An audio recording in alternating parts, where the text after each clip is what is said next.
Halo, Assalamualaikum warahmatullahi wabarakatuh. Perkenalkan, nama saya Andi Susanto. Pada kesempatan kali ini, saya akan mencoba mempresentasikan tugas kelompok pada mata kuliah manajemen perbankan. Dan anggota kelompoknya terdiri dari 4 orang, Kak Aisyah Aurelia Bintang Ariana, saya sendiri Andi Susanto, ketiga Angelica Selvia Thomas, keempat Anastasia Tahitu.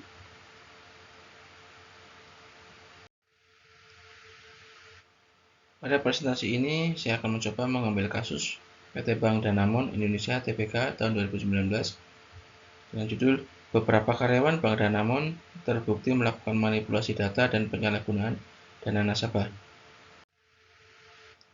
Overview: The introduction, background of the paper, problem formulation, research methodology, discussion, conclusion. Background of the paper. Pada tahun 2019, Bank Danamon terkena dampak kasus manipulasi data dan penyalahgunaan data nasabah oleh beberapa karyawan. Kejadian ini mengguncang kepercayaan masyarakat terhadap keamanan dan integritas bank tersebut. Kasus ini menyebabkan kerugian finansial dan reputasi bagi nasabah yang terdampak serta merugikan citra perusahaan. Bank Danamon harus berupaya keras untuk memulihkan kepercayaan masyarakat melalui langkah-langkah pemulihan yang kuat.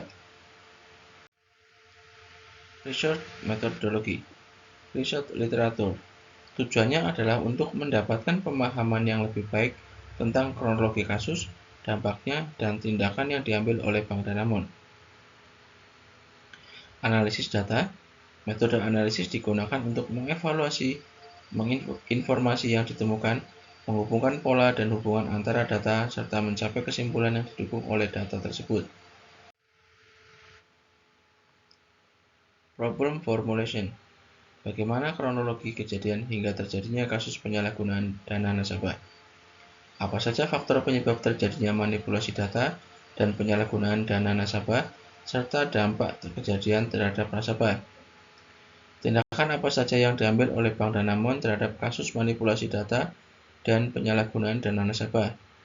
Apa saja pelajaran yang dapat dipetik dari kasus ini sebagai pembelajaran terhadap pembaca? The discussion.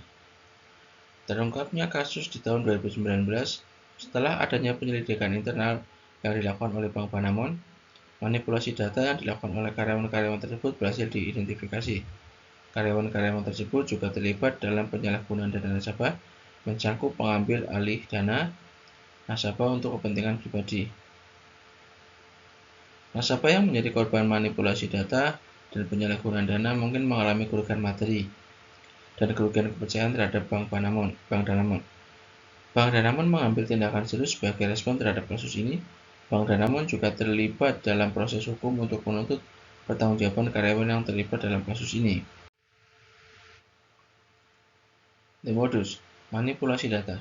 Karyawan dapat melakukan manipulasi data dengan mengubah informasi nasabah, transaksi, atau laporan keuangan. Pencurian identitas nasabah. Karyawan yang terlibat dalam mencuri identitas nasabah untuk kepentingan pribadi. Penyalahgunaan wewenang. Karyawan dengan wewenang yang lebih tinggi atau akses ke sistem yang kritis dapat menyalahgunakan posisi mereka untuk mengubah data nasabah atau mengalihkan dana untuk kepentingan pribadi atau kelompok terkait. Kolusi dan kepentingan bersama.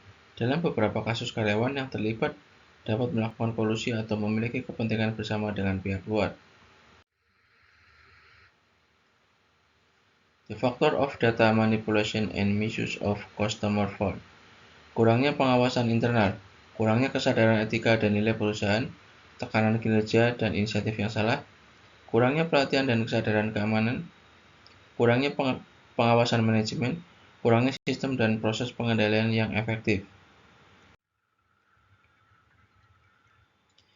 Bank Danamon Management Responsibilities. Pertama, kepemimpinan yang bertanggung jawab. Mereka harus memberikan teladan yang kuat dalam hal etika, integritas, dan kepatuhan hukum. 2. Penegakan kebijakan dan prosedur. Kebijakan ini harus meliputi langkah-langkah pencegahan penyalahgunaan dan manipulasi, serta sanksi yang terhadap pelanggaran. 3. Pengawasan yang efektif. mencakup pemantauan rutin terhadap proses transaksi dan perilaku karyawan, pengawasan yang ketat membantu mendeteksi tindakan yang mencurigakan atau pelanggaran etika. Keempat, transparansi dan pelaporan. Manajemen harus menyediakan saluran pelaporan yang aman, menyeluruh, dan anonim, serta memastikan bahwa laporan tersebut ditindaklanjuti dengan serius dan sesuai prosedur. Kelima, tanggung jawab dalam menyelidiki dan mengatasi pelanggaran. Manajemen harus mengambil langkah-langkah yang diperlukan untuk menghentikan praktik penyalahgunaan pengembalian kerugian yang terjadi dan menerapkan sanksi yang sesuai terhadap pelaku. 6. Pembelajaran dan perbaikan berkelanjutan. Manajemen perlu menganalisis akar penyebab kasus tersebut, mengevakuasi kelemahan dalam sistem dan proses yang ada, serta melakukan perbaikan.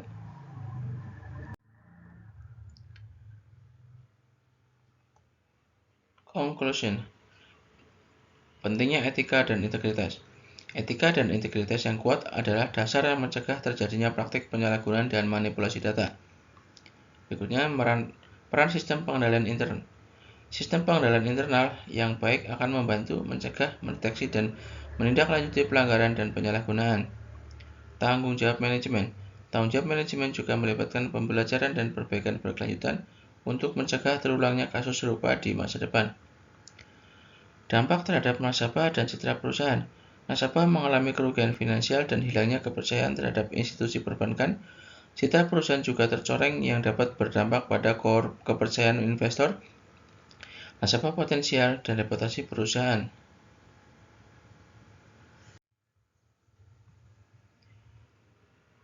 Suggestion.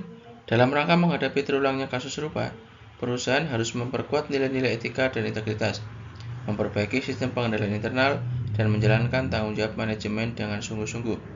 Dengan mengambil pelajaran-pelajaran ini, diharapkan perusahaan dan industri dapat membangun lingkungan kerja yang lebih etis, menerapkan sistem pengendalian internal yang kuat, serta menjunjung tinggi tanggung jawab manajemen dalam menjaga kepercayaan dan integritas perusahaan.